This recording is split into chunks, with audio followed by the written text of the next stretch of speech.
Bueno, ya se quedó listo primero.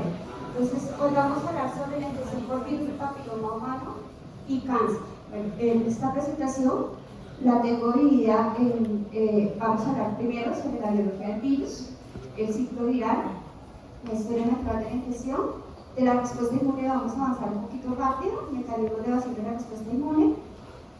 Posteriormente vamos a hablar de las estrategias de prevención, que hay una prevención primaria, una prevención secundaria y finalmente lo que es el diagnóstico. Bueno, para empezar, este es un caso que siempre les coloco como para que ustedes vayan, a medida que yo voy explicando, vayan como adquiriendo los términos, pero para que ustedes lo tengan presente y al final pues vamos a resolver algunas de esas preguntas. Entonces, esta es una paciente de 26 años que llega a la consulta, que requiere un resultado de citología con leves alteraciones inflamatorias y anormalidades celulares epiteliales. Entonces, esto no se asusten, yo les voy a explicar qué es esto. Estas anormalidades celulares epiteliales están asociadas a una lesión intraepitelial escamosa de bajo grado y la prueba de pH con captura de virus, bueno, ya esta captura de virus no se está usando mucho, reporta que es positiva para el pH 16 y también para otros tipos de bajo riesgo. Entonces, este es el caso, por ejemplo, que tiene una paciente joven a sus consultorios y la pregunta es ¿qué indicaciones daría usted a la paciente? ¿Qué tipo de tratamiento o seguimiento le indicaría? Y recomendaría la aplicación de la vacuna de VIH en esta paciente. Entonces vamos a ir entrando poco a poco en el tema y al final pues, la idea es como resolver el caso. Entonces, ¿qué son los virus de papiloma humano? Ya habíamos hablado un poco de virus. Este virus realmente es muy sencillo. Es un virus de ADN doble cadena circular, lo vemos acá, más o menos de 8.000 pares de bases. Está dentro de una cápside, más o menos, como yo les explicaba en las primeras clases, que es una cápside cosaédrica de 55 o 50 nanómetros. Es un virus, como lo indicamos previamente, de transmisión sexual y como lo hacía su compañera, son específicos de especie. Son virus epiteliotrópicos, quiere decir que solamente están infectando mucosas. Este virus no causa viremia, o sea, en el sitio de entrada es el sitio donde causa la infección y puede inducir lesiones tanto a nivel de piel como en mucosas. Entonces, a nivel de mucosas, en el tracto anogenital, en el tracto oral, en boca y garganta, inclusive en respiratorio, y algunos tipos se asocian a tumores. No todos, afortunadamente, no todos los virus son oncogénicos. De los más de 200 tipos que se han identificado, solo 14 son los que principalmente son de alto riesgo asociados a cáncer. Este virus pertenece a la familia de los Papillomavidae. Esta clasificación se hizo con base a la secuencia del gen que codifica la proteína L1. Como les dije, se han identificado más de 200 tipos y estos los han clasificado en diferentes géneros, alfa, beta, gamma, mu, pero realmente lo que a nosotros nos interesa están en los alfa y en los beta en algunos, porque acá estos alfas son los que están infectando principalmente las mucosas y principalmente a nivel genital. De estos 230 tipos infectan el epitelio cervical o en áreas anogenitales, pero como les decía, solo 14 son oncogénicos. Y digamos, yo les decía a ustedes cuando hablamos de la clasificación taxonómica, que uno casi siempre busca una asociación más con la parte clínica, más que los papilomabilidad y esto, y acá uno habla más de los tipos de alto riesgo y los tipos de bajo riesgo. Esa es lo principal que uno lo distingue. Y dentro de estos de alto riesgo, acá hay unas especies que nos interesan mucho porque están la especie 7 y 9, que son los virus que están incluidos en la vacuna. En la especie 9 pues está el 7 está el 1845 y en la especie 9 está el 16, 31 y 58. Y esto, digamos, en un momento tuvo su importancia porque cuando se estaba tratando de desarrollar la vacuna, la idea era mirar si la vacuna podía proteger hacia diferentes tipos, o sea, si tenía epítopes cross-reactivos, o sea, un epítope común a todos los diferentes tipos. Pero no, finalmente se ha visto que la vacuna, que los virus son tipos específicos, y por eso ustedes ven que ahorita tenemos la vacuna cuadrivalente, que tiene 16 tipos, y ya se avanzó en una vacuna monovalente que tiene 9 tipos virales. Es por esto. Los otros tipos son los beta y los gamma, que pueden producir infecciones cutáneas. Estas normalmente son inaparentes, son esas lesiones que ustedes pueden ver en algunos niños o algunas personas que llaman como mesquinas, que salen en la piel, que tienen forma de coliflor, pero normalmente en personas que son inmunocompetentes no desarrollan ese tipo de lesiones. Estas se observan más en pacientes que están un poco inmunocomprometidos, e incluso en pacientes que están inmunocomprometidos, estos tipos sí pueden llegar a producir cáncer a nivel brutal. Es muy raro, pero puede ocurrir.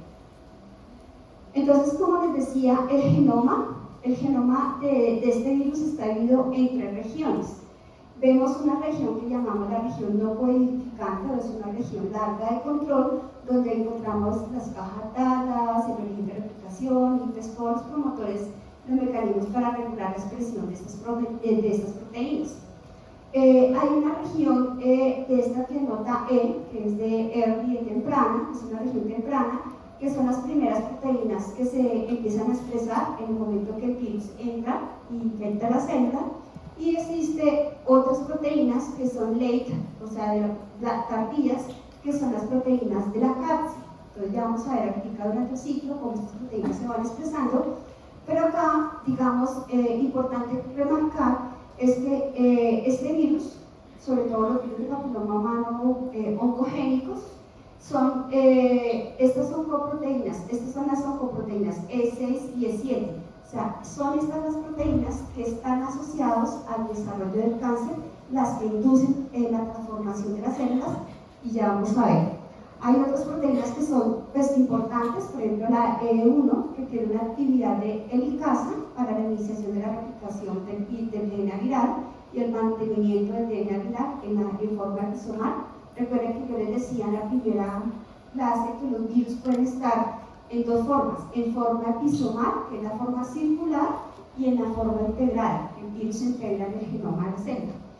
Está la proteína E2, esta proteína es súper importante, ahorita lo vamos a ver porque esta regula la expresión de E6 y E7. Es importante porque vamos a ver, cuando el virus integra, esta proteína se rompe y ya no va a regular la expresión de E6. O sea, ya lo explico con más detalle. Esta es una proteína que regula la expresión de E6 y E7.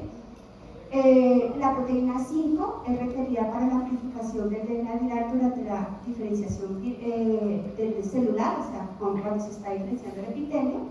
La proteína E4 es importante en el ensamblaje de los virus cuando se están formando las nuevas partículas para volver a liberarse. Y lo que les decía, la proteína L1 y L2 son las proteínas de la cápside viral. Entonces acá es lo que yo les comentaba, donde más énfasis y más importancia tienen son las proteínas E6 y E7, porque son las proteínas, como les dije, que están asociadas a los procesos de transformación. Entonces, ¿cómo es esa transformación? Ustedes recuerdan que durante el ciclo celular hay unas proteínas, genes supresores, que están regulando esa expresión del ciclo celular, y hay unas ciclinas también que están regulando el paso de ese ciclo celular. Entonces, ¿qué pasa? Cuando la proteína 7 llega o sea, infecta, se está expresando, estas proteínas tienen la capacidad de unirse a proteínas como la P21 y P27, que normalmente están ayudando a la regulación de estas ciclinas y a esta CDK2 durante la fase de síntesis y del ciclo de la replicación de la célula. Entonces, al unirse, pues puede alterar acá este complejo que se está haciendo, y lo que conduce es a la liberación de este factor de transcripción que se llama E2F. Lo mismo, esta actividad la puede ejercer a través de la unión de la proteína RB, y este es realmente el principal mecanismo, uno de los principales mecanismos, cuando la proteína, estas 2 proteínas están aquí, digamos, unidas, o sea, cuando la proteína RE7 se une a la proteína RB, Entonces lo que hace es que esta proteína RB, que normalmente está unida a este factor de transcripción y que en ese momento no hay transcripción de proteínas, no hay transcripción de RNA mensajero ni se va a traducir de una proteína, pero cuando se une, aquí lo que conduce a que haya una fosforilización de esta proteína RB y se libera la proteína RB. Al liberarse, entonces todo este complejo, el E2F queda libre y se va a unir aquí, se va a posar en los diferentes promotores de proteínas que están involucradas en la expansión en proteínas que están involucradas en la fase S del ciclo celular,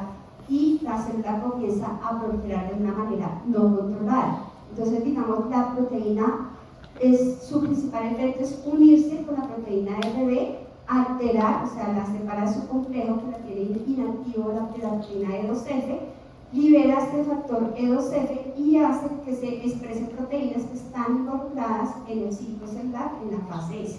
Entonces comienza a replicarse, comienza a duplicarse el ciclo celular. Por otro lado, está la proteína E6. ¿Qué hace la proteína E6? Entonces la proteína E6 se va a unir a la proteína P53. Ustedes saben que la proteína P53 es una proteína que está, cuando existe un daño a nivel del DNA, entonces lo que hace es expresa una serie de proteínas reparadoras del daño del DNA, pero si el daño no se puede, lo que hace es conducir a la célula a una apoptosis, ¿cierto? Entonces, en este caso, cuando la proteína E6 se une a la P53, lo que hace es que la célula sea resistente a la apoptosis, o sea, no a conducirse la apoptosis. Esto es lo que hace, como las células empiezan a adquirir daños a nivel del DNA, entonces esa acumulación de daños lo que nos va a llevar es a una inestabilidad genómica, o sea, la célula empieza a replicarse con una serie de mutaciones y alteraciones. Por otro lado, también se ha visto que la proteína E6 puede unirse acá a este factor NFX1 y E6AP. Este es un factor que está regulando una enzima que se llama la HTER, que es una enzima que ayuda a regular los telómeros en los cromosomas de las células. ¿Se acuerdan qué son los telómeros? Los extremos de los cromosomas, las regiones repetitivas. Son unos extremos, unas secuencias de DNA que están a los extremos de los cromosomas, y a medida que esos telómeros se van acortando, cuando ya están bien corticos, la célula entra en un estado de senescencia y la célula muere por una muerte celular programada. Pero en el momento que se une la proteína E6, entonces, digamos, esa función de la HTER se va a bloquear, entonces no va a haber erosión, o sea, no va a haber acortamiento de los telómeros. Entonces las células se van a volver inmortales, o sea, van a empezar a proliferar de manera no controlada, y esa inmortalización, este ciclo de regulado y con inestabilidad genómica, lo que va a permitir la condición, o sea, la progresión de las lesiones. La formación de, o sea, las células continúan proliferando de una manera no controlada. Pero la proteína E6 y E7 puede estar interactuando con otros hallmarks del cáncer. Ustedes han visto que las células tumorales, para que lleguen a ser una célula normal a una célula tumoral, se necesitan varios factores que tienen que estar alterados, varias características. Una es obviamente la inmortalización, la independencia de factores de crecimiento, la resistencia a la apoptosis. Estos son varios que pueden estar involucrados. La inducción de angiogénesis también se ha visto. Los mecanismos de transformación de transición epitelio-mesenquimal también están involucrados. La proliferación sostenida, ya lo había dicho. Entonces, digamos, estos son otros mecanismos que también las proteínas E6 y E7 están interactuando con la célula y llevándola a que sea una célula tumoral. Con relación a las proteínas de expresión tardía, entonces, como les decía, la proteína L1 y la proteína L2 Estas son las que conforman la cápside y son las que median la eficacia de la efectividad de la infección por el virus papiloma humano. Y igualmente son las que contienen los epítopes que son reconocidos por pues, que van a inducir la vacuna hacia una respuesta inmune. Entonces, ¿cómo es el ciclo viral de estos virus? Nosotros ahí la vez pasada hablamos de que no todos los virus tienen como el mismo mecanismo de replicación.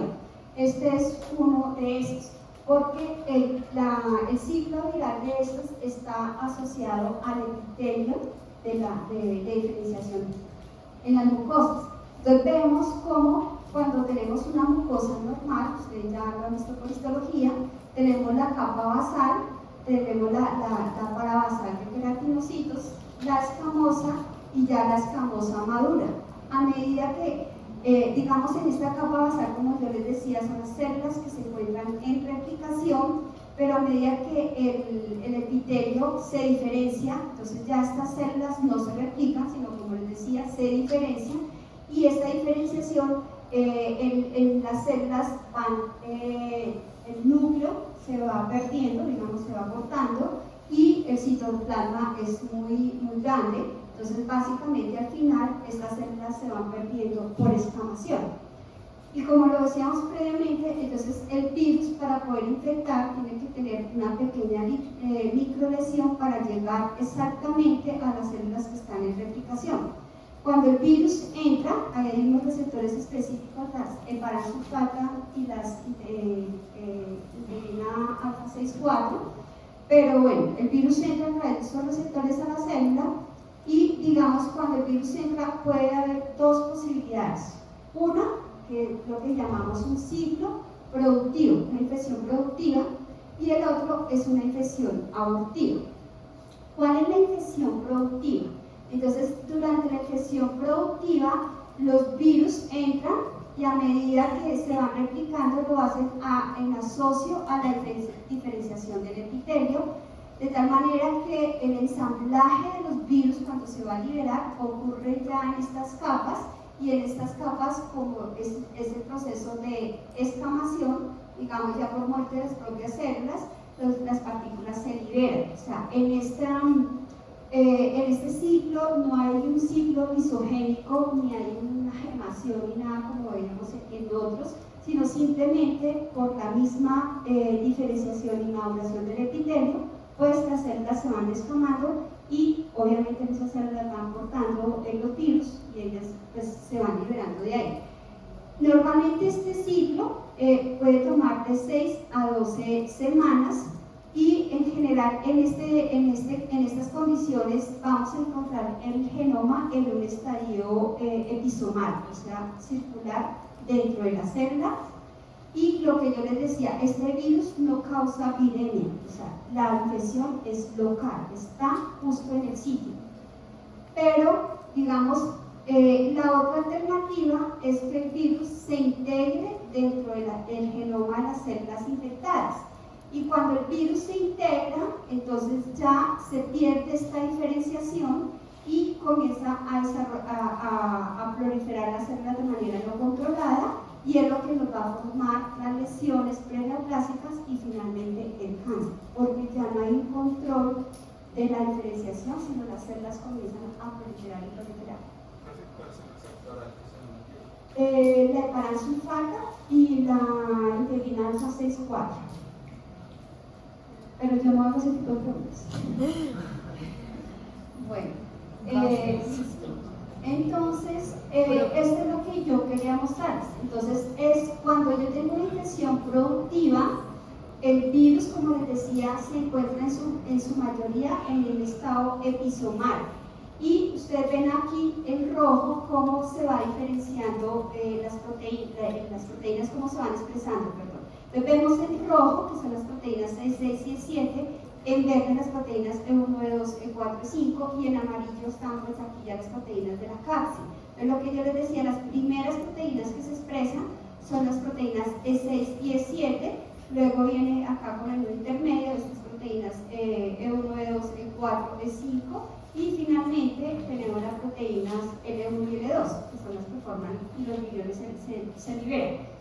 Acá ustedes ven en rojo, y acá en rojo ustedes alcanzan a ver un poco de distorsión de esa diferenciación del epitelio.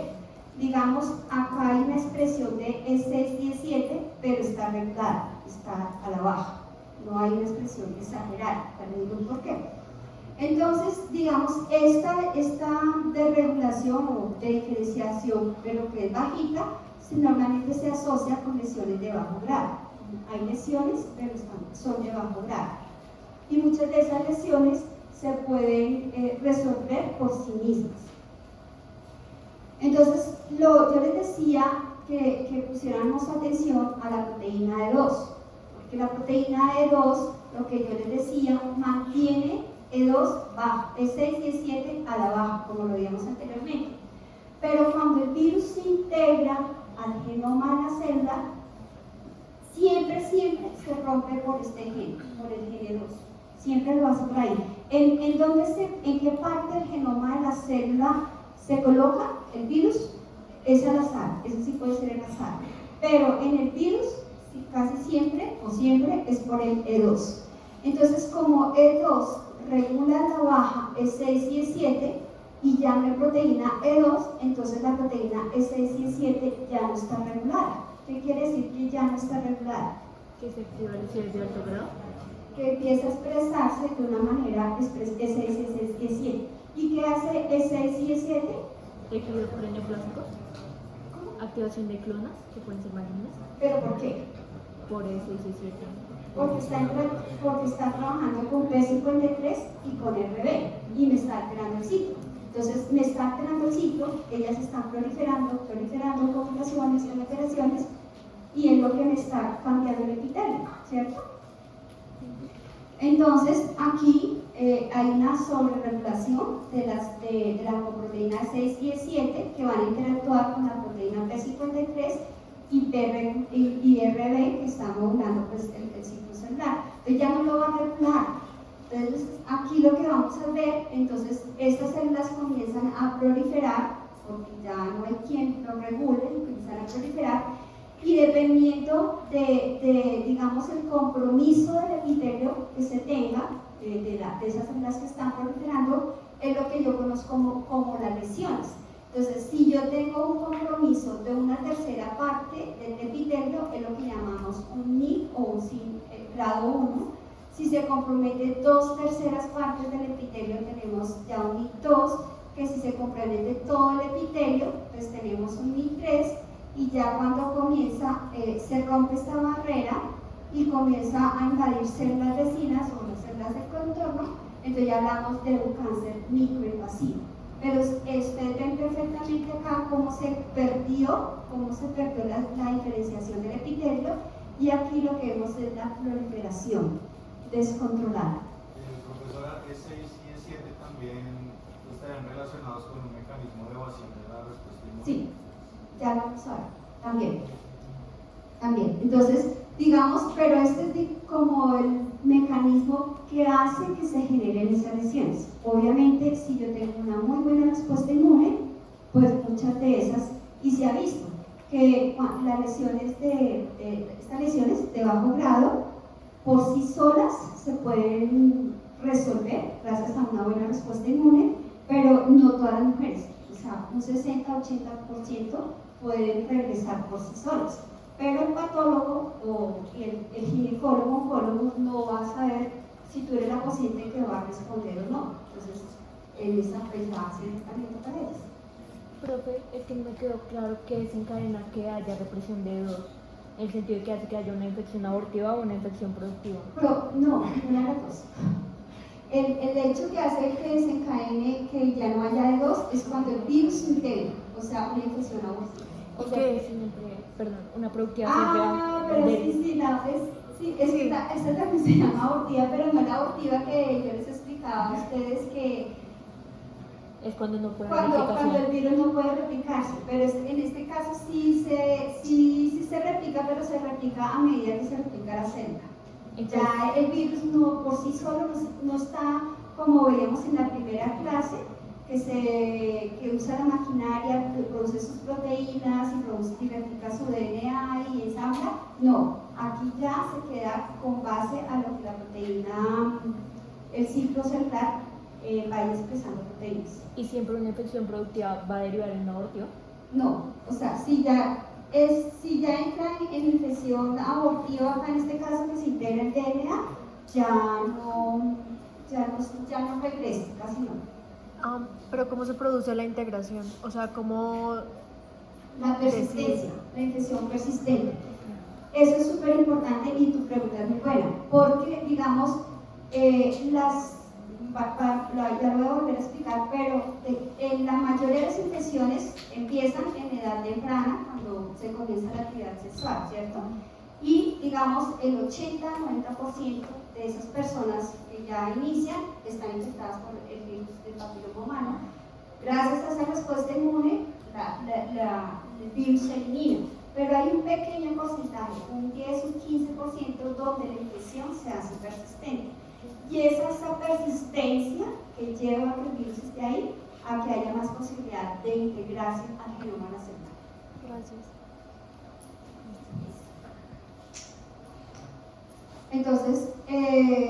Entonces acá, como ya el virus se integró, entonces las proteínas E6 y E7 no está controlada, y es lo que vemos en rojo, como las células continúan proliferando, y es lo que va pues comprometiendo el epitelio y formando las lesiones. Cuando digamos esta clasificación, que yo hablo de NIP1, NIP2, NIP3 y bueno, ya cáncer invasivo, esta es una clasificación histológica, es lo que ven los patólogos y es cómo lo clasifican. Pero cuando se hace la citología, yo no hablo de estas lesiones, sino lesiones de bajo grado y lesiones de alto grado. O sea, por la citología yo no puedo saber si tienes el grado es alto o no, solo podemos saber o de bajo grado o de alto grado. Entonces aquí E6 y E7 son las principales oncoproteínas que alteran el control del ciclo celular y impiden que la célula infecte y se siga diferenciando, o sea, ya no permiten la diferenciación. Y como les decía, hay una acumulación de inestabilidad genómica, entonces ahí se van transformando. Esto, digamos, uno habla de cáncer de cuello uterino, porque digamos, acá es el cuello uterino, y en esta región hay una región que es la región de transición.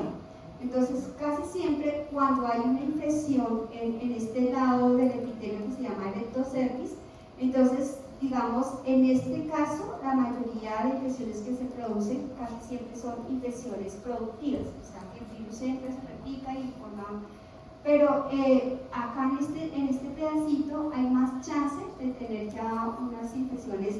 El virus está infectando acá inclusive en células madre, en células que están en división, y pues acá hay más chance de que haya más oportunidad de producir lesiones. Acá que vemos el tejido normal, acá vemos como es una lesión de bajo grado, NIP1, y acá es un NIP3 donde se compromete todo el epitelio. Entonces aquí vemos.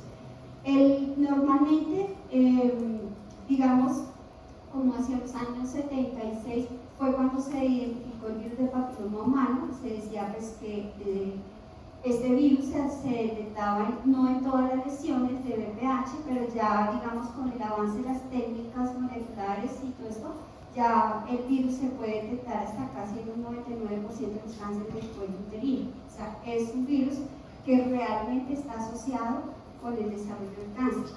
Y los tipos más frecuentes en este lado es el 16 y el 18.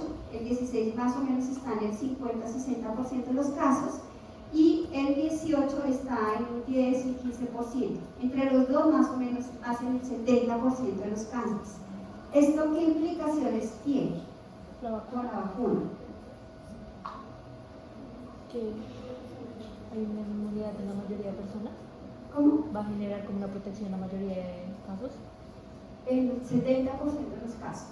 Entonces, cuando una persona se vacuna, no es que yo ya me protegí contra el cáncer, porque tengo un 30% donde puede haber otra infección por otro tipo de virus y no se protege.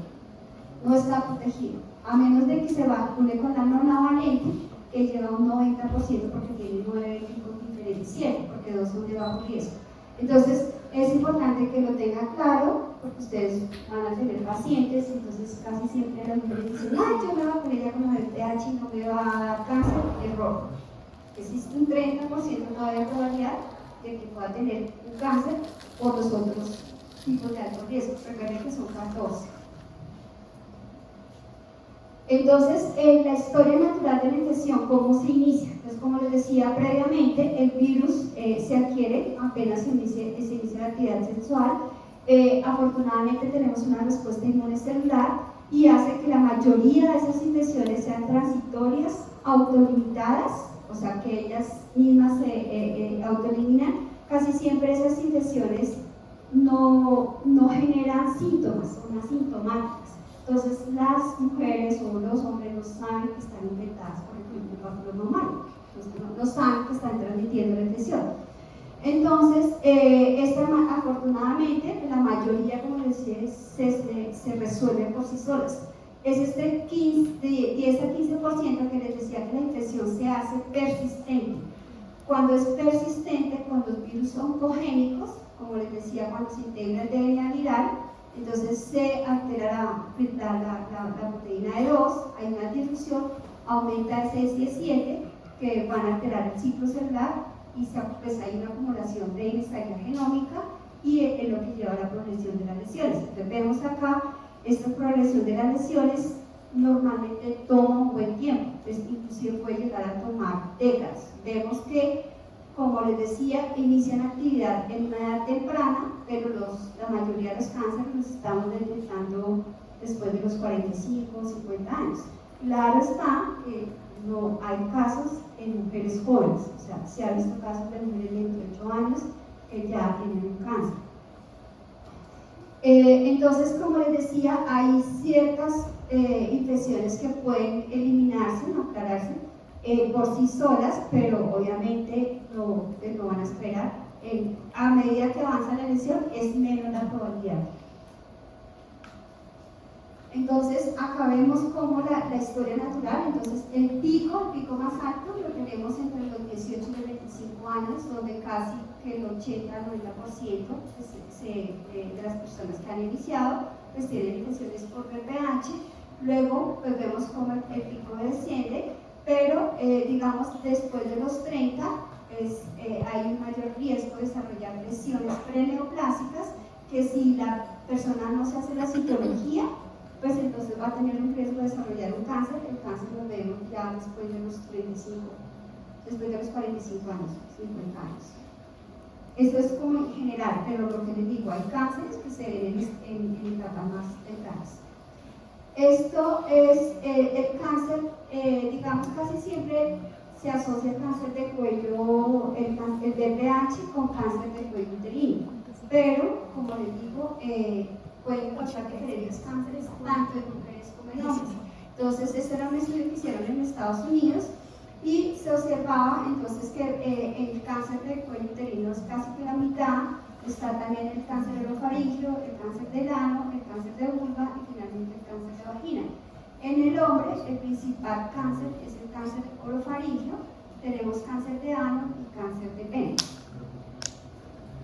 Entonces, este es otro, las infecciones, como yo les mostraba anteriormente, tienden a disminuir a medida que avanzan los años.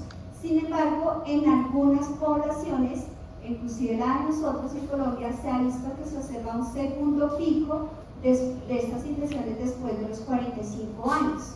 Entonces, ¿a qué se debe ese segundo pico en las mujeres después de los 45 años?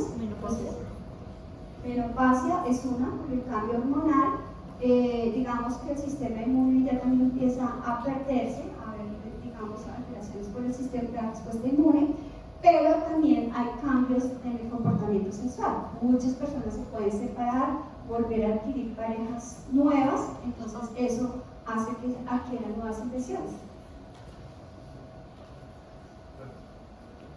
¿Qué haría como que esas aparecen, digamos, un tipo de lesiones en personas jóvenes? Porque pues tendría que ver más con el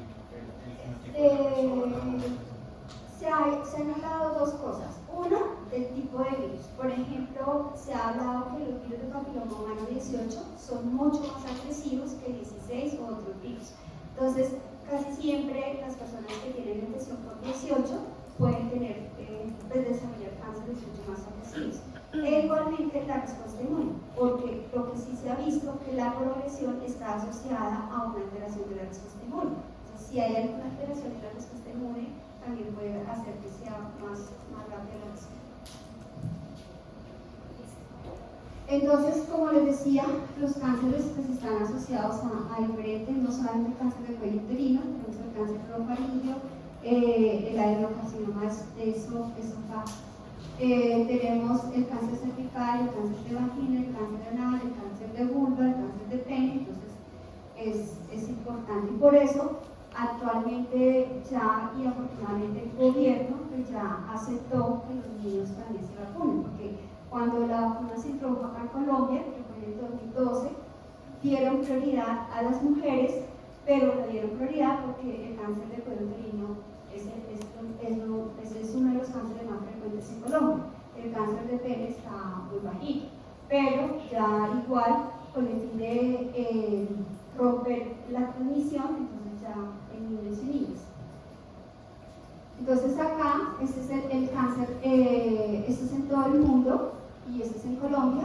Entonces vemos que en todo el mundo la incidencia es el quinto, nosotros en Colombia es el cuarto, y en mortalidad en Colombia, a nivel mundial es el séptimo, en Colombia es el sexto, pero no este es Global 20. Ya volvimos a subir un poquito más, creo que ahorita estamos en el tercer puesto, el cuarto puesto. Pero entonces aquí digamos, lo grave del cáncer del cuello uterino es que la mitad de las mujeres que se diagnostican, o sea, si el 50% de las mujeres que se diagnostican con cáncer, la mitad mueren por cáncer. O sea, a pesar de que pues, ya ha avanzado el tratamiento y todo eso, el 50% mueren y además mueren porque ellos son diagnosticados tardíamente, no de alguna manera, pues cuando están las lesiones preneoplásticas. Los factores asociados al desarrollo, pues obviamente los mínimos de virus, porque el virus es el principal factor más importante en la antipatogénesis, sin embargo no es suficiente para el desarrollo del cáncer. Existen otro tipo de aspectos que pueden estar relacionados con el desarrollo del cáncer, como son los propios del virus, que es lo que yo les decía. Si son virus de alto riesgo, obviamente yo voy a tener un mayor riesgo de desarrollar cáncer. La persistencia de la infección es súper importante y por esto es importante, ahora lo vamos a ver en el esquema que se está haciendo para la organización de BPH, de cáncer de cuello uterino, ahora se usan las pruebas moleculares. Entonces, si una prueba molecular es positiva, entonces toca hacer el seguimiento, porque entonces esa prueba me va a saber quién tiene una infección persistente. Porque si la persona puede estar infectada, se infectan, normalmente las infecciones pueden durar como hasta 18 o 24 meses para los de alto riesgo y la mayoría se tienden a eliminar. Pero si ya va más tiempo, entonces es esa persona la que tiene un riesgo a desarrollar una lesión preneoplástica y un cáncer. Entonces acá la carga viral también no es lo mismo infectar que una célula esté infectada por un virus que esté infectada por más de 100 virus al mismo tiempo, y el tipo de infección, infecciones simples o infecciones múltiples. Eso es importante porque la persona puede estar infectada no solamente por un tipo. Nosotros hicimos un estudio en el cancerológico y vimos que mujeres entre 18 y 25 detectamos hasta 11 tipos diferentes al mismo tiempo, o sea, infecciones múltiples. Entonces, obviamente eso le da un mayor riesgo. También pueden haber algunos factores epigenéticos relacionados más con el virus y también hay cambios en el huésped, pueden haber alteraciones genéticas, pero lo que más influye es la respuesta inmune en los pacientes, sobre todo en pacientes con VIH. Y hay zonas de alta prevalencia, por ejemplo, en África hay regiones donde la incidencia es bastante alta. Entonces, todo esto hace que el desarrollo del cáncer sea un proceso multifactorial. Entre los factores de riesgo asociados, obviamente la edad avanzada, la edad temprana en que inició la actividad sexual, eso también es importante, los múltiples compañeros sexuales, sobre todo si los compañeros sexuales son promiscuos, pues hay un mayor riesgo, las infecciones por el virus de alto riesgo.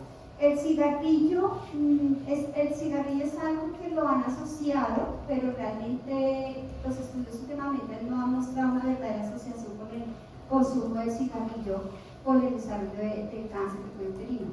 El uso de anticonceptivos orales sí, digamos esto es una asociación que han hecho, pero no la han podido verificar bien. Sin embargo, como la explican es que en esa región control que yo les dije, que tenía el virus, hay unos elementos que llaman elementos respondedores a estrógeno.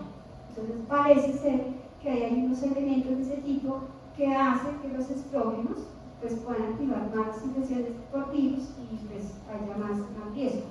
Pero, o sea, eso es como una hipótesis que no ha sido comprobada. Las infecciones por VIH y la presencia de otras infecciones de transmisión sexual como la candida trachomatis. En cuanto al uso o como factor protector, el condón siempre ha sido la duda, aunque digan que sí, el condón protege. Yo no lo creo tanto, porque el virus es un virus epitelotrópico e infecta todo el epitelio, todo el área. Entonces, no protege. No alcanza a proteger toda el área, entonces para mí no es un verdadero protector. O sea, recuerde que el anticonceptivo es para que las mujeres no queden embarazadas, no para prevenir realmente las infecciones. Entonces, para mí no es un concepto real. Entonces, pero bueno, hay unos que dicen que protege, pero no sé qué. Y sobre todo este tipo de virus que es epitelotrópico, o sea, está intentando la alrededor. Entonces, ya los he mostrado, es el epitelio de transición, es donde ocurren malas lesiones, ya lo dije. Entonces acá otros tipos de cánceres asociados, les mostraba el mismo, o sea, todos producen, bueno, cuando lo hacen la citología hablan de la colposcopia, hablan de displasia media, displasia moderada, y acá pues las lesiones de los diferentes tipos de cánceres. Las lesiones benignas que son asociadas más por los tipos 6 y 11. Entonces estas producen lo que llaman las verrugas, tanto a nivel anogenital también las podemos encontrar y digamos son lesiones benignas, pero el problema de esas verrugas es que son difíciles de quitar, o sea, reinciden nuevamente y son incidentes. Acá a nivel de piel, decía estas verrugas que se ven, también a nivel de garganta, a nivel de boca, pues también podemos encontrar ese tipo de verrugas. Bueno, las coinfecciones, entonces normalmente esta infección la encuentran muy frecuente en pacientes con VIH, obviamente pues por lo que están inmunosuprimidos. Las lesiones benignas que acabas de mostrar, ¿pueden convertirse en malignas después? ¿O se quedan así? En pacientes inmunocomprometidos no, pero en pacientes con VIH sí. Profe, ¿qué hacen que sean benignas? O sea, porque hay una proliferación igual sí, que hay la... una proliferación, pero digamos, ahí lo que se ha visto son que, o sea, los estudios que han hecho es que la proteína SS7 no interactúa así tan agresivo como con T3 y RB. O sea, hay una interacción, pero no es tan fuerte como esto. O sea, es más cuestión del hospedero, de la persona que se infecta, que... Y la proteína C7, o sea, en estos virus no son tan oncogénicas como el 16. O sea, uno no va a encontrar lesiones benignas en uno 18 o 16. Ah, no. Ah, ok.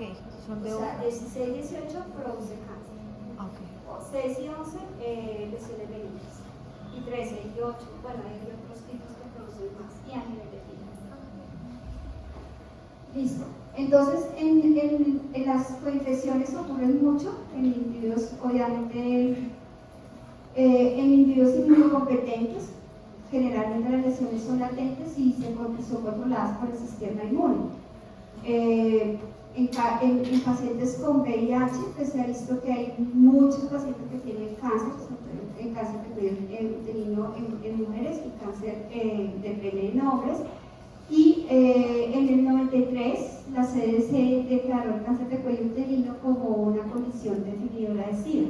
O sea, recuerdas que nosotros siempre hablamos que frecuenten sitios que se está abajo, ¿sí?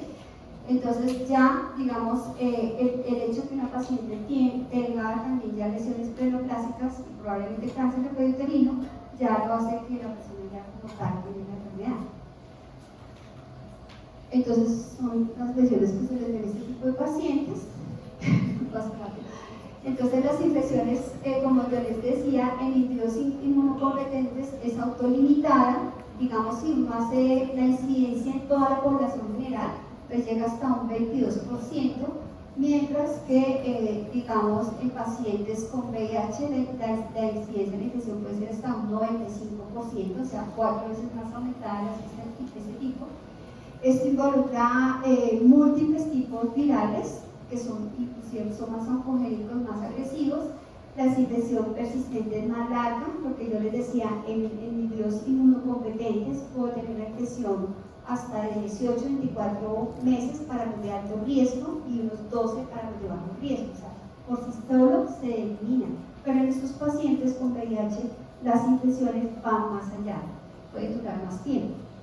Pueden producir infecciones multifocales en todo el área anogenital.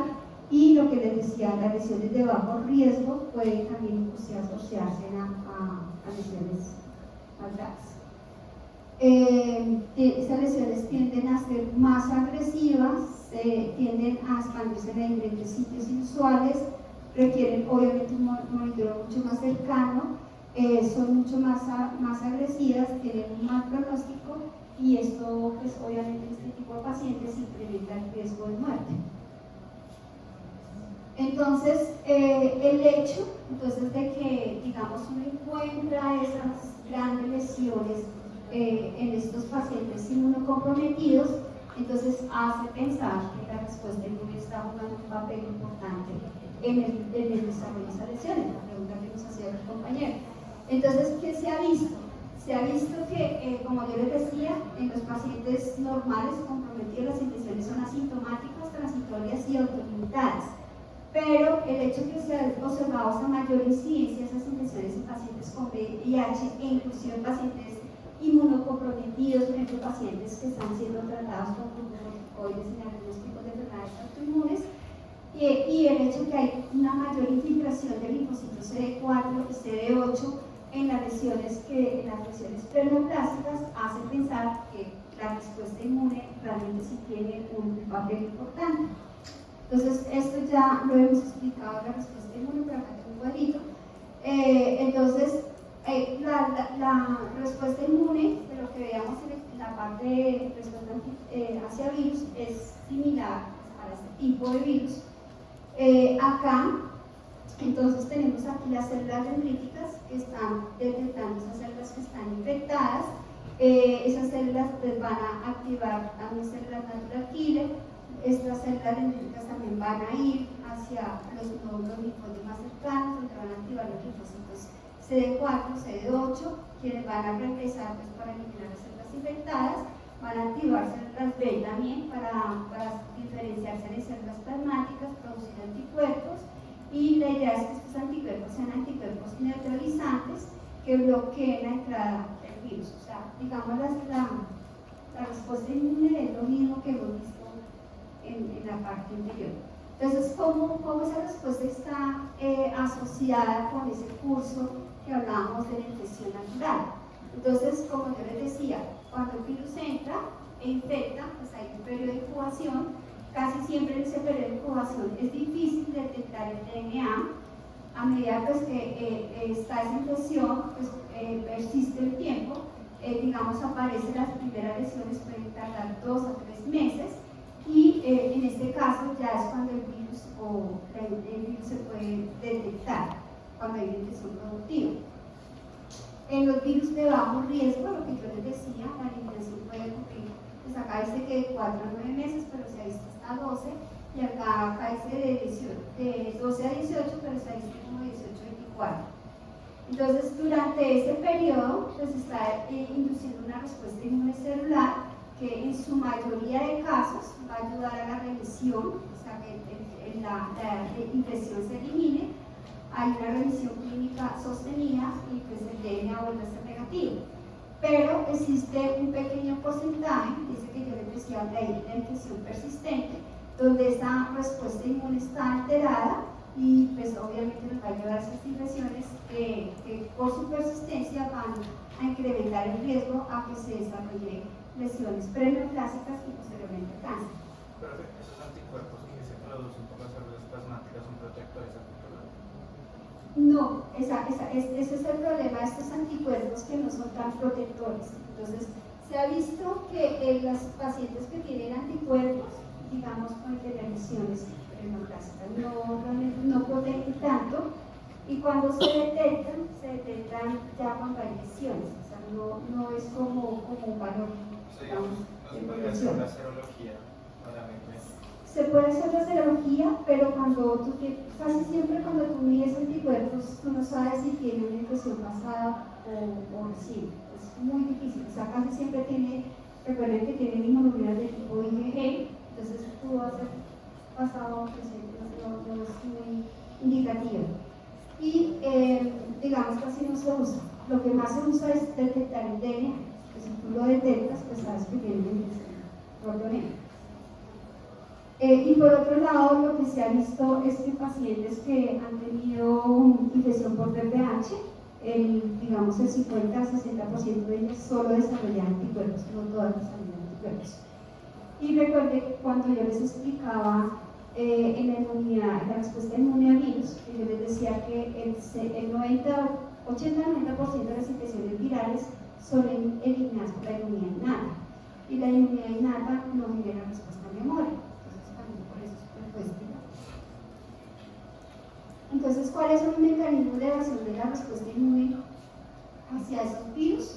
Entonces, uno de los que dicen es el mismo mecanismo de replicación que tiene el virus, porque el ciclo viral de estos virus pues, es un virus que no libera virus, o sea, no hay citólisis, entonces no hay muchas señales de peligro. Entonces, al no haber señales de peligro, pues no vamos a tener todas esas citoquinas proinflamatorias que veíamos que estimulan pues, la respuesta inmune. Entonces, hay poca liberación de citoquinas proinflamatorias y pues no hay activación de las células inmunes hacia el sitio de infección. Entonces, digamos, ese es uno de los primeros mecanismos, porque el virus obviamente se está liberando, entonces no siempre se detecta. También se ha visto que las proteínas, aquí juegan, las proteínas 6 y 7, pueden interactuar con componentes de las vías de señalización de los interferones de tipo 1. Recuerda que cuando los virus son reconocidos por los toll-like receptor, que van activando la vía de capa beta para activar las citoquinas, entonces esa vía las está alterando. Entonces también por lo que lleva pues, a la inhibición de las citoquinas proinflamatorias. También se ha visto que el virus de papiloma también puede interactuar acá a nivel del receptor de la interleuquina 18. Recuerda que en ese estado proinflamatorio antiviral se une las citoquinas hacia la interleuquina 18. Entonces aquí las proteínas E6 y E7 pueden bloquear esta ruta de señalización y no producir citoquinas proinflamatorias. También se ha visto que lo que han dicho es que este virus pues, puede activarse por la expresión de los toll-like receptor 9 y lo que se ha visto que en pacientes que están infectados con VPH 16 hay baja expresión de esas moléculas de toll-like receptor 9. Entonces no hay una buena estimulación. Y se ha visto entonces que en las mujeres que han hecho eliminación del virus hay una expresión incrementada de este toll-like receptor, mientras que las mujeres que tienen una infección persistente tienen una expresión reducida de estos toll-like receptor. Entonces eso también puede estar explicando cómo pues, no hay una buena estimulación de la respuesta inmune y obviamente no se estimula. También durante el procesamiento antigénico, ustedes saben, la proteína E7 puede estar interactuando aquí con las TAC, las proteínas estructurales de antígeno, y también puede estar interactuando, por ejemplo, la C5 con algunas chaperonas y no permite el ensamblaje bien de las moléculas de clase 1, y esto pues se traduce en una baja expresión de moléculas de clase 1 y obviamente pues no hay una buena presentación antigénica. Entonces eso también se ha observado en BPH. Esto, digamos, es como una figura donde explica pues esa respuesta inmune, y se ha visto entonces que en las lesiones que regresan, estas lesiones de bajo grado, pues son consecuencia de una respuesta inmune innata y adaptativa citotóxica que es efectiva. Entonces, cuando las células se infectan, obviamente alcanzamos a ver una expresión de S6 y E7, pero los niveles de expresión, como les decía, son bajos. Las proteínas de BPH no interfieren con la diferenciación del queratinocito. Hay una expresión normal de las moléculas de clase 1 que hace que sean pues, reconocidas, que haya una buena presentación antigénica hacia los linfocitos CD4, CD8. Las células de Stratigram son funcionales, las células NK son funcionales, y los linfocitos CD8 y CD4 están activados. ¿Qué se ha observado cuando hay progresión de las lesiones? Entonces, cuando hay progresión de las lesiones, entonces vemos que toda esta respuesta inmune está alterada, además de que hay una expresión alta de los genes E6 y E7 que están interfiriendo con la diferenciación del queratinocito. Hay las proteínas E7, se ha visto que pueden conducir a las células a un estado tolerogénico, o sea, inducir la tolerancia, entonces no hay una buena activación de la respuesta inmune.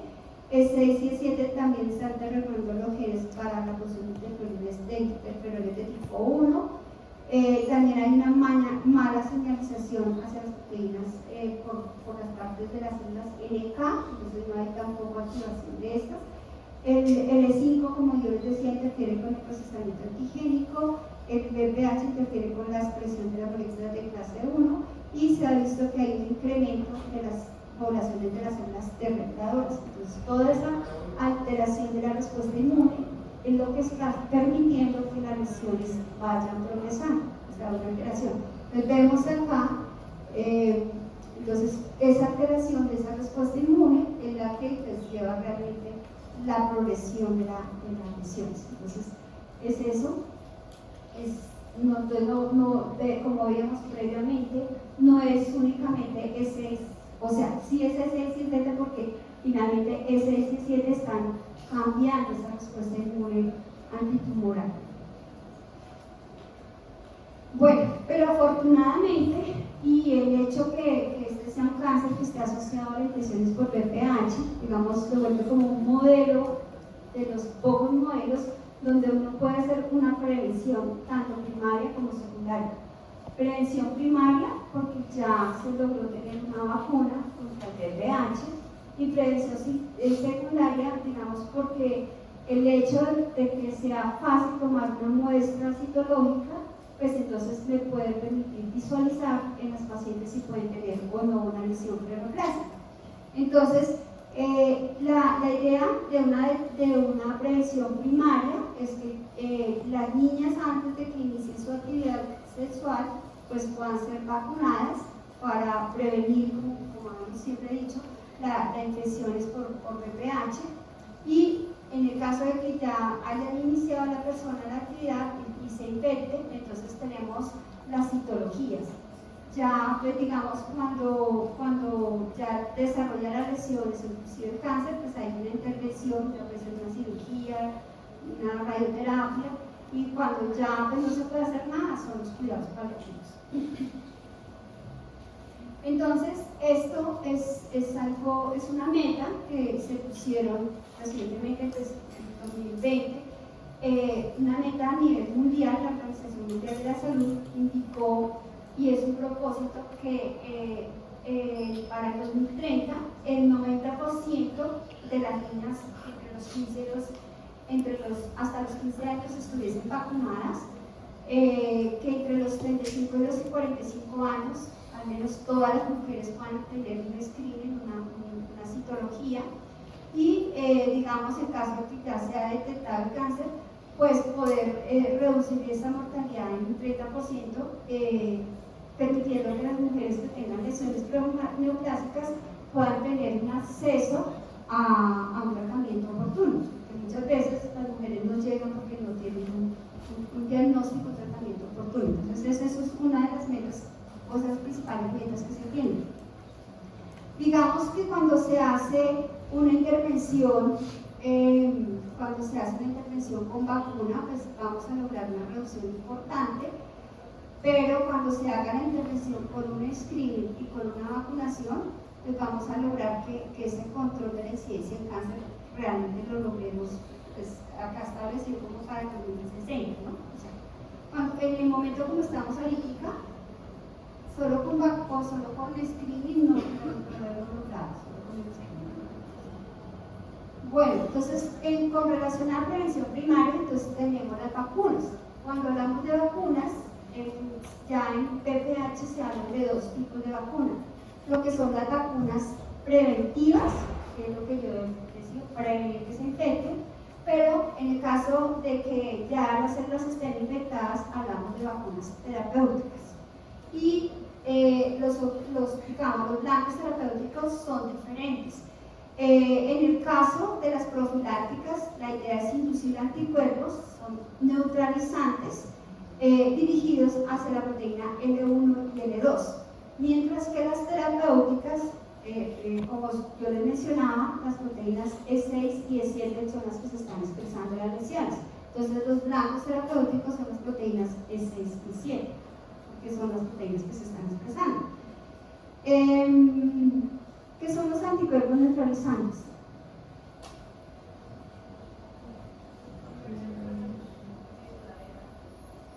Que neutralizan y obviamente dejan una respuesta duradera, previene la infección. Porque, digamos, esos anticuerpos neutralizantes están reconociendo una estructura conformacional. Entonces, si yo tengo anticuerpos que reconocen esa estructura conformacional, me van a impedir que las células entren. Cuando hay anticuerpos contra epitopes lineales, casi siempre no son efectivos. Los más efectivos son los neutralizantes. Entonces, cuando hablamos de la vacuna,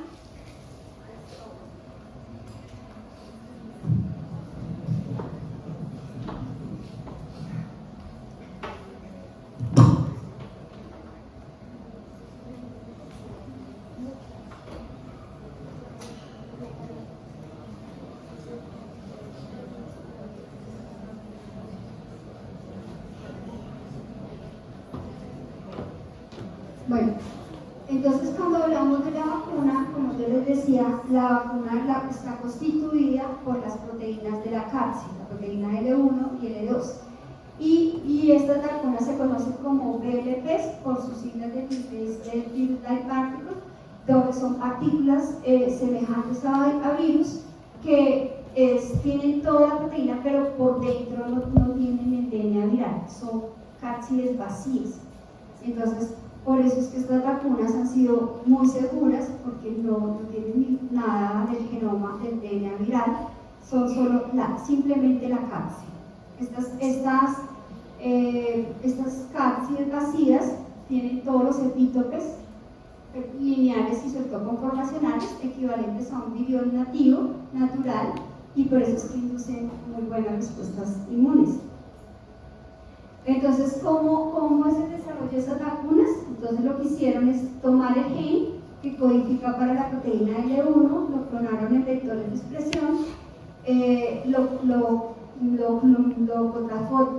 hacen una contraformación en células de insecto o en células de levadura. Acá está aquí clonado, acá hay un virus que le permite a esto replicarse, expresarse la proteína dentro de estas células.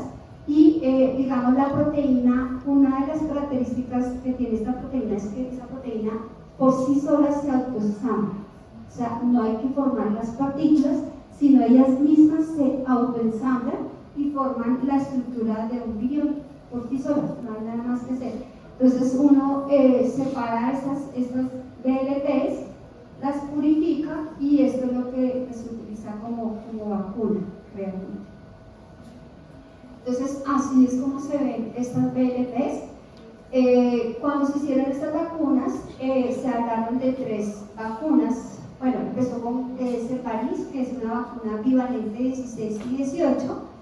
Está la vacuna Gardasil, que es una vacuna tetravalente, que tiene 16, 18, 6 y 11. Y está Gardasil, que salió posteriormente, que tiene 9 tipos, 6, 11, 16, 18, 31, 33, 45, 52 y 58. Entonces, digamos, el esquema cuando se desarrollaron estas vacunas era al día 1, al mes 6 y a los 60 meses, pero ahora, como ustedes ya saben, los estudios inmunológicos han mostrado que con una sola dosis, el primer día, es suficiente tanto para niños como para niños. Cuando se hicieron los estudios, digamos, los estudios, lo primero que se evaluó era el punto virológico, que quiere decir que las personas que fuesen vacunadas, no a futuro, si se les hace un seguimiento, no desarrollan infecciones por VPH. Ese es desde el punto de vista virológico, ver si las mujeres vacunadas no desarrollan infecciones nuevas, o sea, son infecciones incidentes. Y desde el punto de vista clínico, pues en esos estudios lo que se miraba era que las mujeres no desarrollaran lesiones preneoplásicas, ni una lesión de bajo grado, ni 1, ni pues, mucho menos ni 2. Éticamente no se va a dejar avanzar o sea, que las mujeres entran en seguimiento, pues nunca se va a evaluar un NIC3 porque pues, están en seguimiento y por condiciones éticas apenas hay una lesión baja, pues se tiene que tratar. Estas vacunas, pues en los ensayos clínicos mostraron que eran bien seguras, eran bien toleradas, inducían altos títulos de anticuerpo y inducían inclusive respuestas de células T. Cuando uno miraba, pues acá este es el grupo de mujeres placebo y este era el grupo de las mujeres que recibían la vacuna y vemos cómo después de la tercera dosis los títulos de anticuerpo eran muchísimo más altos. Eran bien detectables, esto era para 16, esto era para 18. Entonces, eso era una de las ventajas. Además de que estos títulos de anticuerpo, cuando analizaban también secreciones cérvico-vaginales, esos anticuerpos los encontraban en las secreciones cérvico-vaginales, o sea que era un buen indicio. Entonces, en estas secreciones cérvico-vaginales, pues los anticuerpos lo que hacían es bloquear las infecciones por VPH. ¿Por qué las vacunas son más inmunogénicas que una infección natural?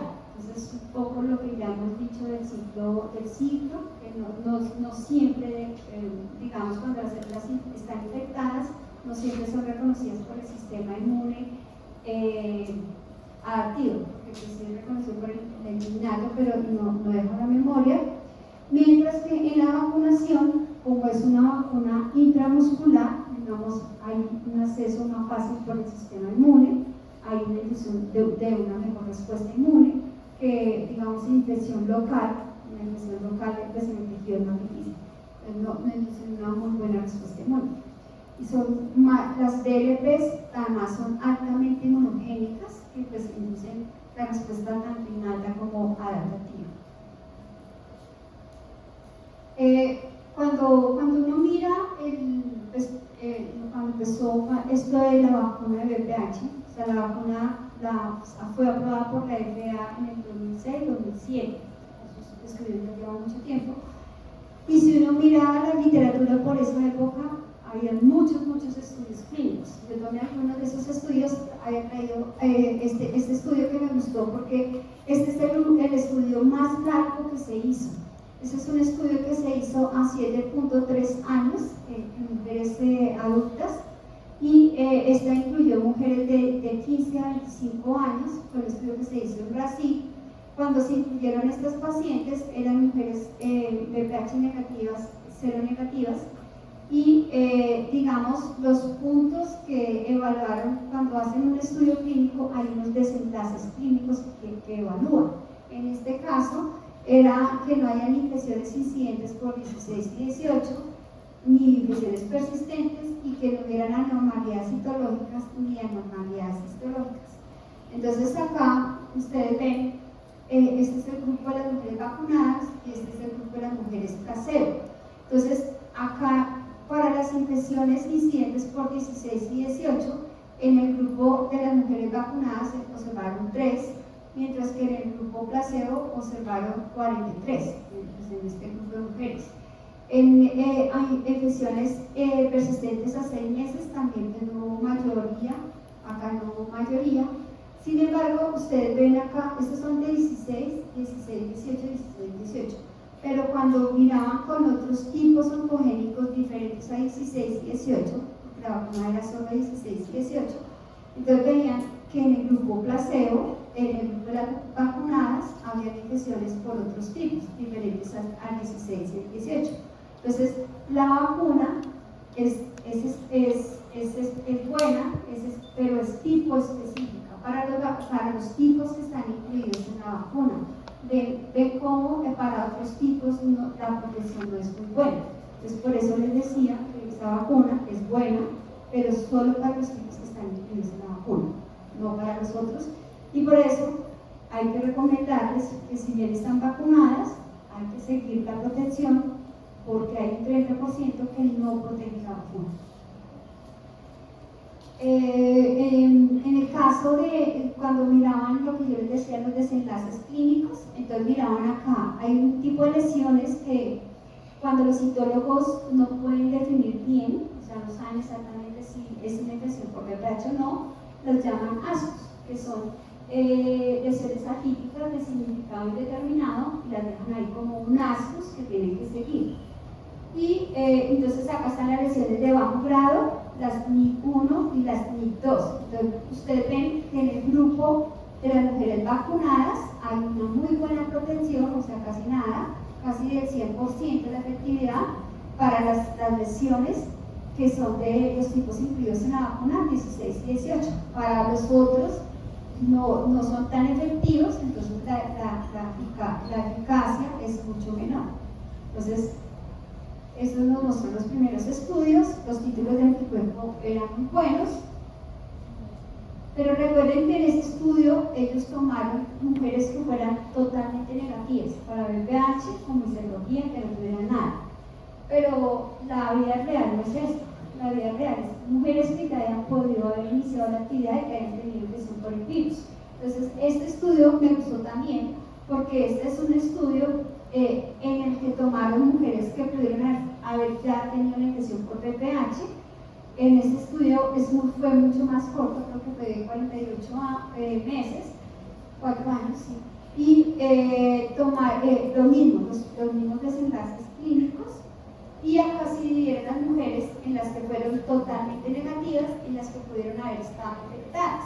Entonces, si ustedes y acá pues miraban como desenlaces las lesiones de NIC1, NIC2, NIC3, de lo que observaban que en las mujeres que eran completamente negativas, que nunca habían tenido contacto con infección por el virus, la efectividad de la eficacia, cuando son ensayos clínicos no hablan de eficacia, la eficacia era casi del 100%, pero en aquellas mujeres que ya habían tenido una infección por el virus, la eficacia es mucho menor.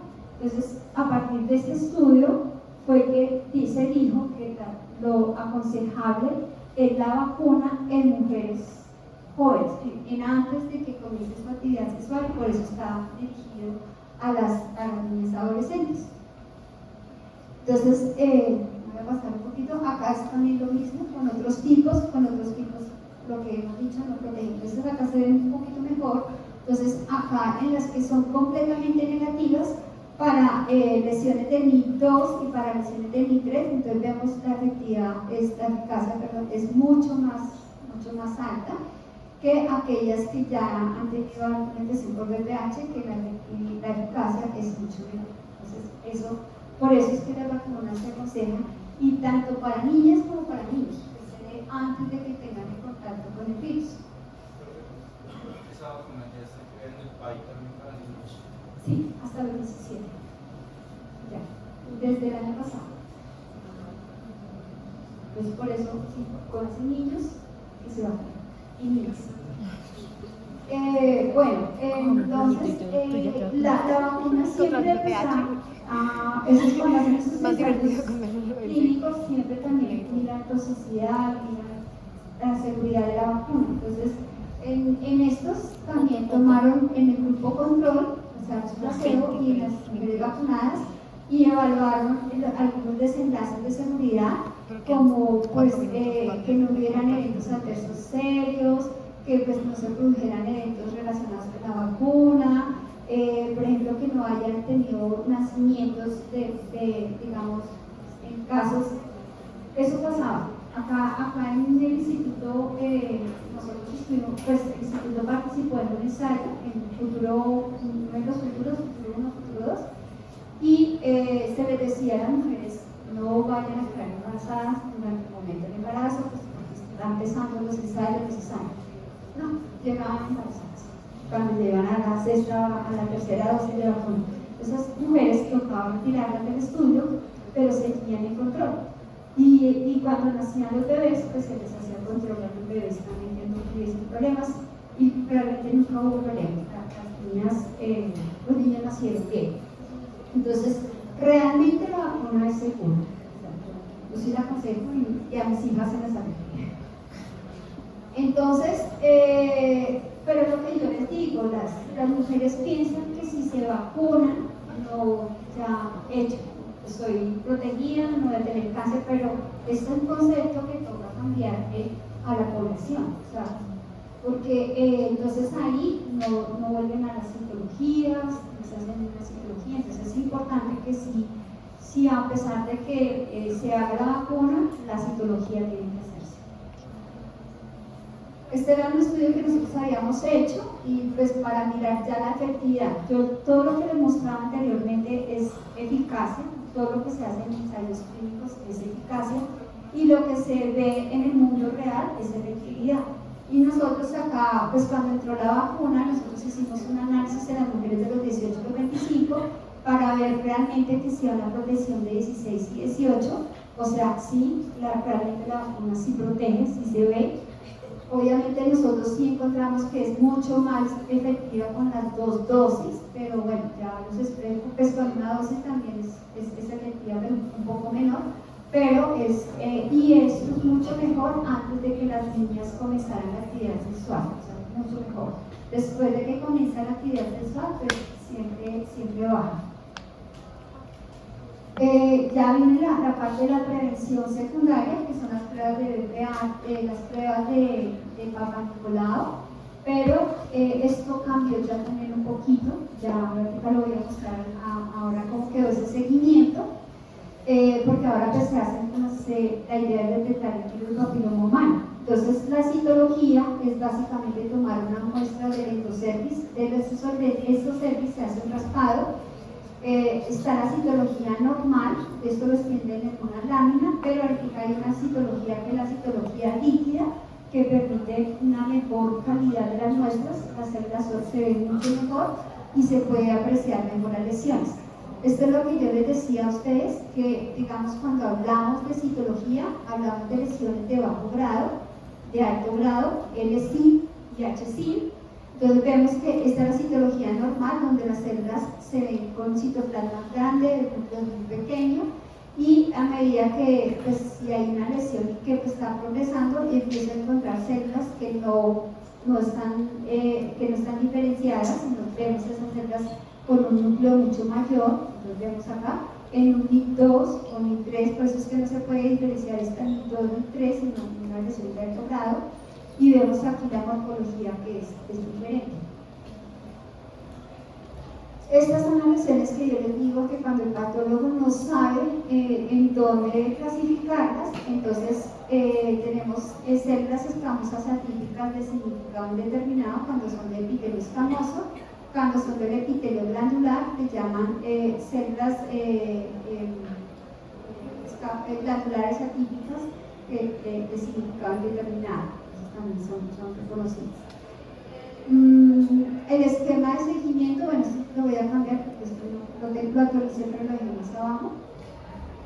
Cuando las mujeres tienen una citología anormal, entonces, ¿cuál es el paso a seguir? Entonces, esas citologías anormales se hace una colposcopia.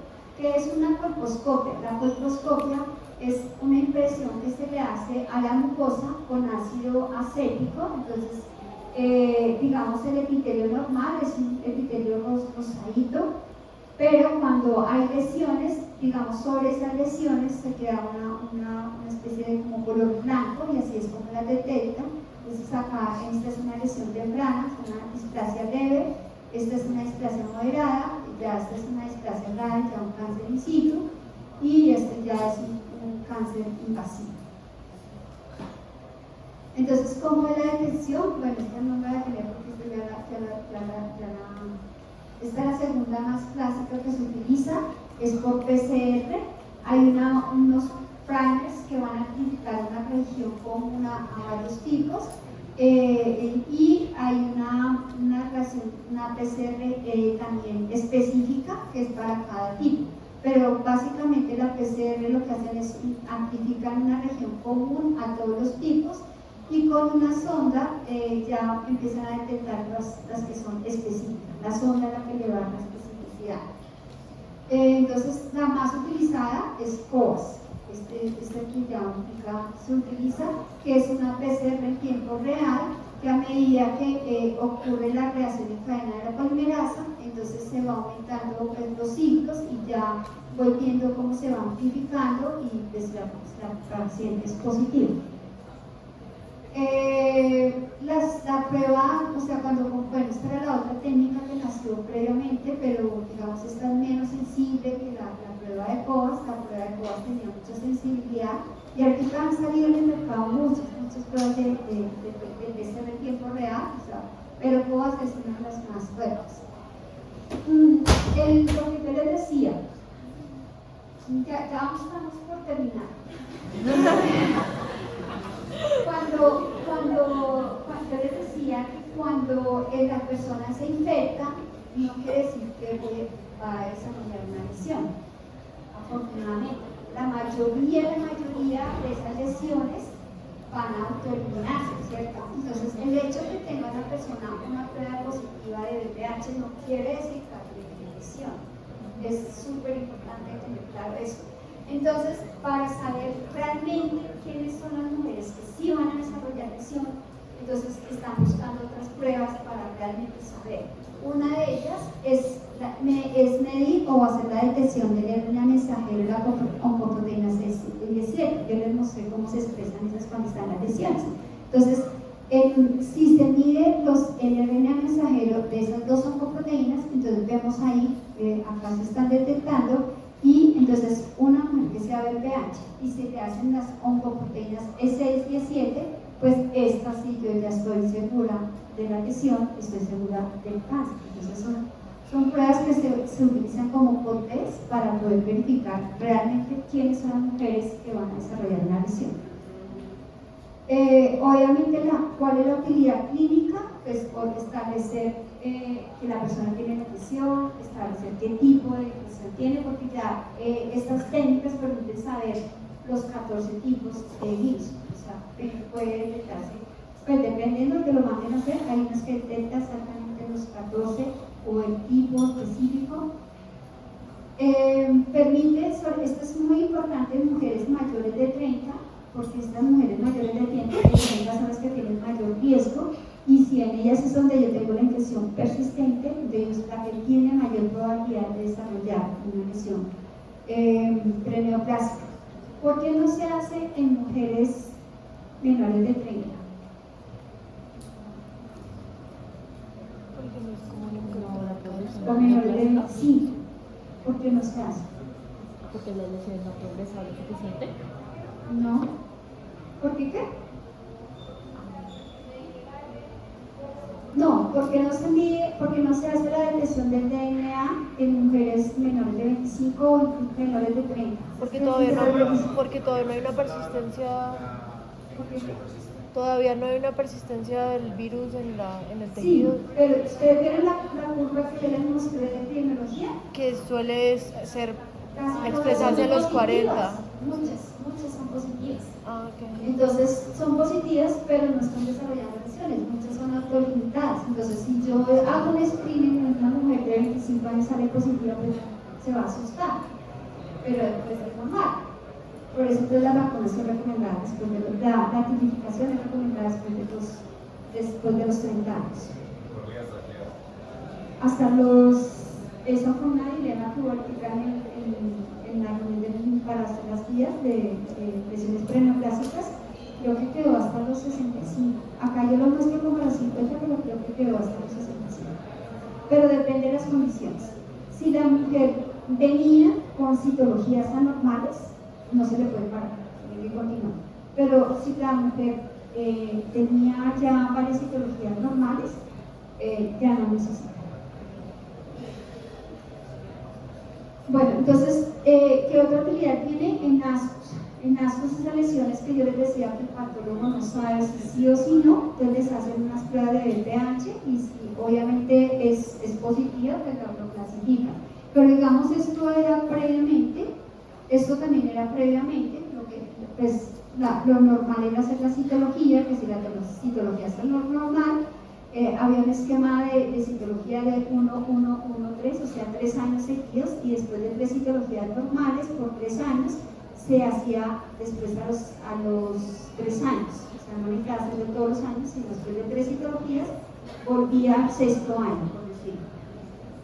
Si eran lesiones de asco, se tenía que hacer la prueba de BPH, o si eran lesiones de bajo grado, pues también se hacía la prueba de BPH, y si era positiva, pues ya iba a la colposcopia, y si la colposcopia era positiva, le tomaban la biopsia. Pero ahorita, este es el nuevo esquema, no pude sacar el de recientemente se aprobó hace como un mes, 2 meses. Pero este es el que ya está a nivel mundial. Entonces ya a las mujeres no se les va a hacer citología, o sea, se les hace la citología, pero no se les hace el Papá Nicolau, sino se les hace la prueba de DNA. Lo primero que se hace es la prueba de DNA. Si la prueba de DNA es negativa, entonces la vuelve hasta los 5 años. No necesita hacerse más citología ni nada, sino volver hasta los 5 años. Si la prueba de DNA sale positiva, entonces depende del tipo. Si es virus de papiloma humano 16 y 18 o de los otros altos riesgos, se va directamente a la colonoscopia. Pero si es de otro tipo, entonces se hace la citología, y si es negativa o tiene ascos, se le puede repetir nuevamente el test de BPH a los 12 meses. Si se detecta otro tipo, entonces ya se le hace la citología, y acá si sale negativa, dependiendo, así sucesivamente, dependiendo de la edad. Si es menor de 50 años, se le repite a los 12 meses. Si es más de 50 años, se vuelve a hacer la tipificación de BPH. Acá, si la citología sale una lesión de alto grado, pues se refiere inmediatamente a colposcopia, y pues ahí se le hace el esquema de tratamiento. Entonces es como lo que está quedando actualmente. Esto pues la discusión estuvo un poquito en qué edad se empezaba a hacer la prueba de pH. Si los 25 años, previamente en algunas partes lo hacían a partir de los 25, pero había muchos casos sobrediagnosticados, sobrepositivos, pero que no. Entonces ahí hubo un dilema y quedó como a los 30. Pero en las mujeres, ¿cuándo es recomendable hacerse la citología? Apenas inicie la actividad sexual, a 3 años después, pues tiene que empezar a hacerse la citología. O sea, si la persona comenzó a los 15 años, a los 18 tiene que comenzar. O si no, por obligación, si no ha comenzado la actividad sexual, por obligación siempre es a los 21 años. Bueno, eso es todo. No sé si preguntas, miramos el caso. A ver qué tanto captaron. Yo creo que porque no se ha ido todo el salón todavía. ¿Ustedes me lo dicen? ¿Ustedes se iban? Por eso es que no los querían. Muy probablemente. La otra semana, ¿cómo? Avisan una semana antes. Dicen, ay, cierto, la próxima semana. Y de partida. Uy, ese tipo de cosas.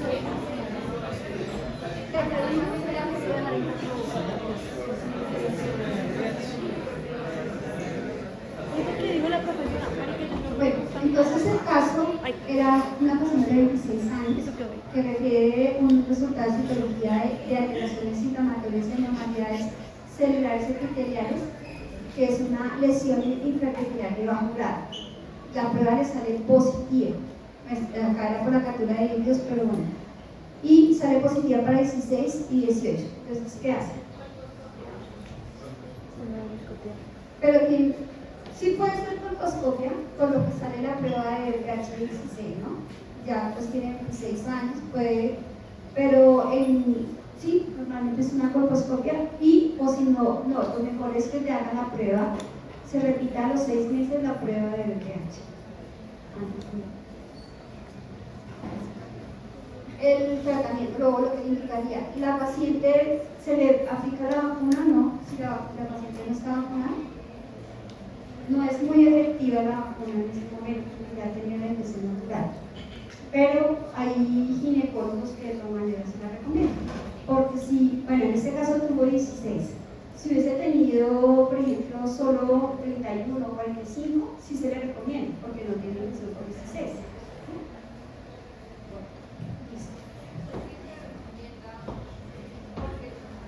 O sea, ya tuvo la infección por 16, en principio no se